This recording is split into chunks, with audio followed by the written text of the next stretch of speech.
Saudara, meski harga minyak dunia mengalami penurunan pada perdagangan hari Jumat lalu, namun BBM non-subsidi masih di harga Rp16.000 lebih. Ekonom bilang meski menjadi sinyal baik, namun perlu waktu untuk menurunkan harga BBM dalam negeri. Harga minyak dunia turun sekitar 3% pada perdagangan Jumat atau menyentuh level terendah selama 2 bulan terakhir. Ekonom Center of Reform Economics atau CORE Indonesia, Dipo Satria Ramli mengatakan harga minyak dunia yang turun jadi angin segar. Namun masih bergantung pada tensi antara Amerika Serikat dengan Iran ke depan. Sementara untuk kondisi domestik bukan berarti harga langsung bisa diturunkan. CORE Indonesia mencatat perlu waktu penyesuaian kembali untuk hitung-hitungan transisi dan keputusan politik.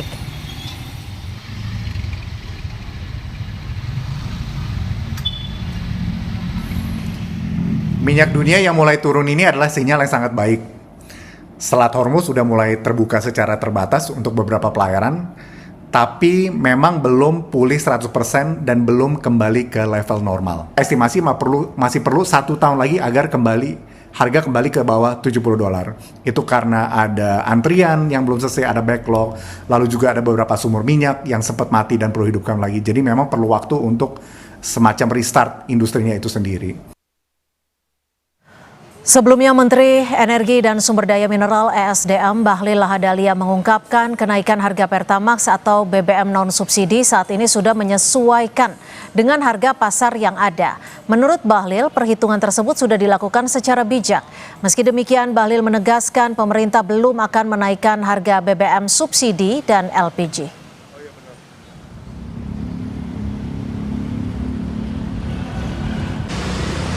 Harga BBM untuk bersubsidi maupun LPG itu tidak ada perubahan sama sekali.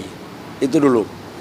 Nah, sementara harga yang non subsidi itu menyesuaikan dengan harga pasar yang ada. Sudah bertentu perhitungannya ini akan dilakukan secara bijak oleh teman-teman pelaku usaha baik Pertamina maupun pelaku swasta yang lainnya.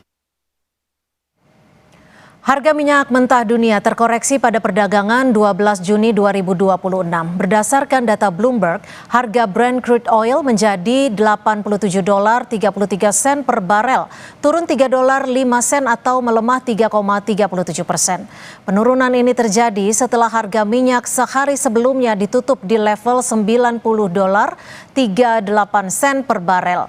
Harga minyak mentah jatuh ke level terendah sejak awal meletusnya perang AS Israel dengan Iran karena adanya tanda-tanda peningkatan aliran pasokan minyak melalui Selat Hormuz dan kemajuan menuju kesepakatan perdamaian sementara. Saudara, harga minyak mentah dunia kian melemah seiring kabar terbukanya Selat Hormuz di tengah isu perdamaian Iran dan Amerika Serikat. Lantas apakah penurunan harga minyak dunia akan berdampak ke Indonesia? Dan akankah BBM jenis Pertamax mengalami penyesuaian? Kita bahas bersama juru bicara Kementerian ESDM Dwi Anggia dan juga ekonom dari Indef Abra Talatov. Selamat sore Mbak Anggia, Mas Abra, terima kasih sudah menyediakan waktunya di Kompas Petang. Selamat sore, Cynthia. Ya, saya coba ke Mbak Anggia dulu. Ini sebenarnya seperti apa nih Mbak Anggia kalau kalkulasi kenaikan harga Pertamax yang bisa dikatakan cukup signifikan sekitar Rp4.000 di saat harga minyak dunia mulai turun bahkan menjadi level terendah sejak Maret? Ya, terima kasih Cynthia. Sebelumnya mungkin kami perlu memberikan konteks terlebih dahulu ya, sehingga kita tidak langsung menarik ke bawah harga minyak mentah dunia turun, terus harga BBM bisa langsung turun. Kalau kita tarik lagi ke April, ke beberapa bulan yang lalu, kalau kita berbicara harga BBM non subsidi, harusnya semua jenis produk BBM non subsidi itu ikut naik pada April 2026. Karena kalau kita berbicara harga keekonomian untuk Pertamax, let's say untuk tahun 92 itu harganya di 20.000. Dan ketika itu pemerintah masih mempertimbangkan untuk menjaga daya beli masyarakat, sehingga tidak hanya BBM subsidi saja yang ditahan, dijamin harganya tidak naik, yaitu BBM subsidi Pertalite dan juga biosolar dan juga solar subsidi atau solar subsidi, tapi juga ada beberapa produk BBM non subsidi yang pemerintah minta dikoordinasikan untuk badan usaha baik swasta dan juga milik negara untuk bisa menahan harga terlebih dahulu dengan pertimbangan menjaga daya beli masyarakat. Tapi yang pasti kita sama-sama memahami kenaikan harga itu berat, kita tidak bisa menampiknya dan pemerintah memahami masyarakat khawatir, masyarakat juga sangat terbebani dengan kenaikan harga BBM ini, tapi kita tidak bisa memungkiri bahwa memang harga BBM non subsidi seperti Pertamax ini mengikuti fluktuasi atau dinamika harga pasar, harga minyak mentah dunia. Nah, ketika harga minyak mentah dunia turun, saat ini memang paling tinggi ya setelah eskalasi muncul, 7% sudah turunannya dalam seminggu terakhir ini. Namun yang pasti akan terjadi penyesuaian harga BBM Pertamax, tapi tentunya tidak bisa serta-merta karena memang untuk proses pembelian itu kan memakai harga market rata-rata 1 bulan terakhir. Tapi pasti ketika harga minyak dunia turun sudah bisa dipastikan harga BBM non subsidi yang mengikuti mekanisme harga pasar ini juga pasti akan melakukan penyesuaian, akan ada penurunan juga. Kurang lebih dalam jangka waktu berapa lama nih Mbak Anggi akan ada penyesuaian dengan harga minyak dunia lagi? Ya, seperti yang saya sampaikan tadi, formula harga BBM ini kan pakai rata-rata harga market 1 bulan terakhir. Jadi paling tidak ya kita mengikuti itu dulu. Dan ada banyak faktor juga ya menjadi penentu ketika terjadinya penentuan harga untuk BBM non subsidi. Tidak hanya harga crude atau harga produknya saja, tapi juga ada cost distribusi di situ, cost untuk penyimpanan dan lain-lain. Tapi yang perlu kami tekankan Mbak Cynthia bahwa kenaikan BBM non subsidi ini bukan mendadak. Karena kita tahu April lalu sudah ada proses kenaikan harga BBM non subsidi jenis lainnya, ada Dexeris dan lain-lain. Dan ini memang sudah berupaya ditahan sebelumnya karena pertimbangan pemerintah adalah menjaga daya beli masyarakat untuk menjaga kondisi sosial ekonomi. Tapi kenaikan harga yang sangat fluktuatif ini ya mau tidak mau membuat pilihan sulit. Untuk yang akan diputuskan pemerintah seperti itu ya. Sebelum kita lanjutkan Mbak Anggi ya. Dan juga menjaga ketersediaan BBM ke depannya. Oke, saya coba bergeser ke Mas Abra. Kalau dari perspektif Anda Mas Abra, apakah harga minyak dunia turun ini memang sudah sesuai ketika memang harga Pertamax belum bisa kembali normal seperti yang tadi disebutkan oleh Mbak Anggi, butuh waktu untuk penyesuaian. Tapi menurut Anda sendiri apakah pemerintah sudah cukup transparan untuk menghitung-hitungan kenaikan harga Pertamax ini? Ya Mbak Cynthia, yang pertama ingin saya informasikan bahwa Pertamax merupakan BBM non subsidi, di mana pergerakan harganya, penyesuaian harganya mengikuti regulasi yang ada, di mana seluruh badan usaha swasta memiliki hak kewenangan untuk melakukan koreksi harga sesuai dengan evaluasi formulasi harganya, sesuai dengan biaya produksinya. Pertama itu. Yang artinya menaikkan atau menurunkan Pertamax merupakan domainnya badan usaha, bukan pemerintah. Walaupun ada proses koordinasi dengan pemerintah. Yang kedua, kita tahu sekarang dalam 1 minggu terakhir terjadi kecenderungan penurunan harga minyak mentah dunia, ya karena memang ada prospek ya perdamaian antara Iran dengan Amerika. Namun demikian ya harga minyak mentah dunia saat ini kan $87 per barrel, itu masih lebih besar 24% dibandingkan dengan asumsi APBN $70 per barrel. Yang kedua, tetap masih ada risiko eskalasi ini belum bisa kita jamin. Nah, yang kedua adalah kenaikan harga Pertamax di bulan Juni ini ya di minggu ini itu memang mempertimbangkan ya harga rata-rata ACP dari Januari sampai Mei itu $91,8 per barrel ya, sehingga sebetulnya Pertamina ya secara mekanisme bisnis diperkenankan untuk melakukan penyesuaian harga dari bulan April dan Mei, tetapi memang masih ditahan-tahan. Makanya ketika terjadi kenaikan harga langsung sampai 30%, tentu akan langsung mendapatkan respon yang luar biasa besar dari masyarakat. Dan sebetulnya pengalaman kenaikan harga Pertamax, saya mungkin bisa merefer di tahun 2022, Mbak. Di tahun 2022, waktu itu, Mbak, di bulan September, Pertamina menaikkan harga Pertamax itu dari awalnya 13.000 menjadi 14.500. Ada kenaikan sebesar 11,54%. Nah, di bulan berikutnya, di bulan Oktober, Pertamina menurunkan harga Pertamax turun 4,14% menjadi 13.900. Jadi kalau menurut kacamata saya, dinamika harga BBM non subsidi dari tahun-tahun sebelumnya itu berjalan secara normal, Oke. mengikuti dengan harga keekonomian yang hadapi oleh badan usaha, masing-masing badan usaha gitu, Mbak. Berarti menurut Anda juga sudah sesuai dengan harga minyak dunia, seperti itu ya, Mas Abra ya? Ya, artinya Oke. kalau misalnya ada tren harga minyak dunia akan terus turun, ya Ya. tentu publik akan bertanya, harusnya bulan depan itu Pertamina atau badan usaha swasta lain juga pasti akan melakukan penurunan harga BBM non subsidi gitu, Mbak. Akan melakukan penyesuaian di bulan depan. Nah, Mbak Anggia, ini kalau saya tidak salah ya, mohon dikoreksi. Harga Pertamax ini kan mengikuti MOPS ya, Mean of Platts Singapore, atau memang ada acuan lain?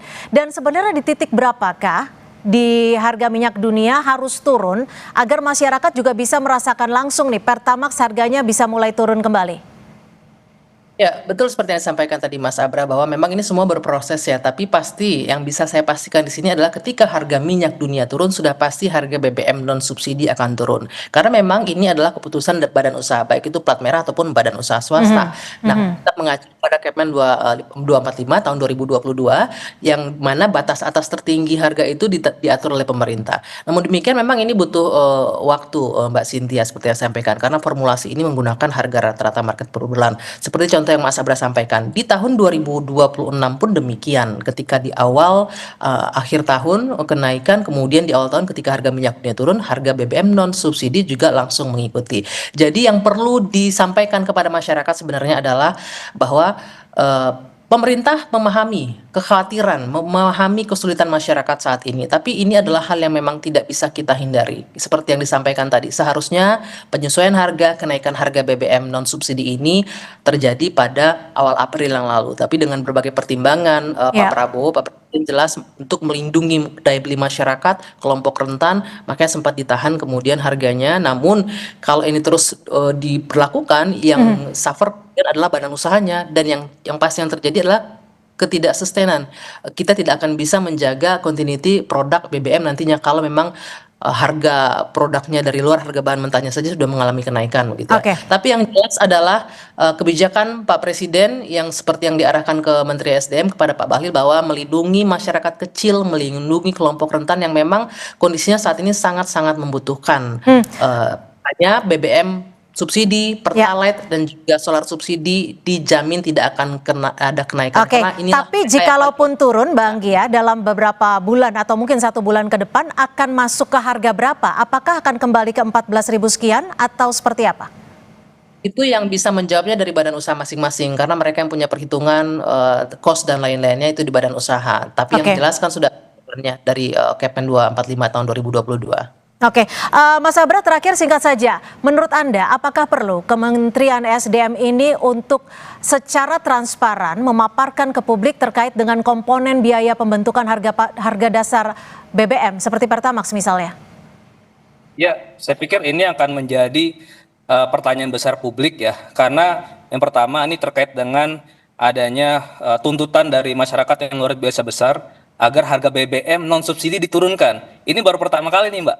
Adanya desakan menurunkan harga non subsidi, padahal harga BBM subsidinya tetap Rp10.000. Artinya ini menjadi komoditas politik yang oleh sebagian pihak justru dipaksa-paksa ini seolah menjadi domainnya pemerintah, padahal ini adalah secara regulasi Kepmen 245 tahun 2022 setiap badan usaha termasuk swasta berhak untuk melakukan penyesuaian harga BBM non subsidi. Yang kedua tadi, formulasi harganya harus transparan. Saya pikir ini momentum bagi Komisi 12 untuk memanggil pemerintah untuk membuka secara terbuka, transparan, agar masyarakat tahu formula harga BBM non subsidi dan subsidi. Jangan sampai nanti ya ketika harga BBM Pertamax ini naik dan bahkan kenaikannya belum tentu ini sesuai dengan harga keekonomian, Mbak. Karena masih ada simpang siur. Jangan-jangan ya ada beberapa statement harga keekonomian Pertamax 92 itu sebetulnya di level Rp20.000 sampai Rp21.000 per liter. Artinya Pertamina atau badan usaha masih menanggung selisih antara harga keekonomian dengan harga. Nah, selisihnya ini siapa yang nanggung? Apakah badan usaha atau apakah ke depan negara akan mempertimbangkan menjadikan Pertamax menjadi JBKP? Penugasan seperti halnya Pertalite itu, Mbak. Oke. Itu saya meluruskan sedikit, betul Mas Abra. memang itu kewenangannya adalah di badan usaha. Memang merujuk kepada Kepmen 245 2022. Tapi yang pasti bagaimana sebuah badan usaha, sebuah perusahaan itu bisa jalan kan mereka yang bisa menghitung cost dan lain-lain. Tapi benar sekali bahwa harga keekonomian RON 92 sebenarnya itu di angka 20 sampai 21 ribu. Yang kenaikan saat ini bukan mengecilkan beban masyarakat ya saat ini, tapi faktanya memang pemerintah masih berupaya untuk agar kenaikan ini tidak terlalu membebani masyarakat. Nah, inilah yang terjadi sekarang. Tapi yang jelas Mbak Cynthia, Ya. mereka yang benar-benar membutuhkan perlindungan itu yang dijaga pemerintah saat ini dengan tidak naik Pertalite dan juga solar subsidi, itu yang paling penting. Kita tahu pengguna Pertamax ini kan menengah ke atas. Tapi Walaupun banyak ada- loh Mbak Anggia yang tadinya pengguna Pertamax selalu akhirnya kembali ke Pertalite akhirnya dengan harga yang sangat signifikan ini. Bagaimana? Banyak sekarang pengguna ataupun konsumen yang sebelumnya sudah di Pertamax karena harganya sangat tinggi kembali ke Pertalite akhirnya. Betul, perpindahan migrasi atau shifting ini memang sudah terjadi dan sudah diprediksi, sudah dianalisa kemungkinan perpindahan ini. Tapi itu yang balik lagi saya sampaikan, membangkitkan kesadaran masyarakat itu juga penting Oke. saat ini. Karena yang kesulitan tidak hanya Indonesia, seluruh dunia Ya. global ini menghadapi ini. Kita mau tidak mau harus bersama-sama. Bagi mereka saudara-saudara kita yang mampu mungkin lebih bisa aware gitu ya agar Baik. menggunakan BBM yang sesuai dengan kemampuannya sehingga Baik. rakyat miskin yang memang berhak bisa mendapatkan haknya juga menggunakan Pertalite dan juga solar subsidi seperti itu. Baik, terima kasih Mbak Dwi Anggia, juru bicara Kementerian ESDM, dan Mas Abra Talatov, ekonom dari Indef, sudah berbagi perspektif dan informasi di Kompas.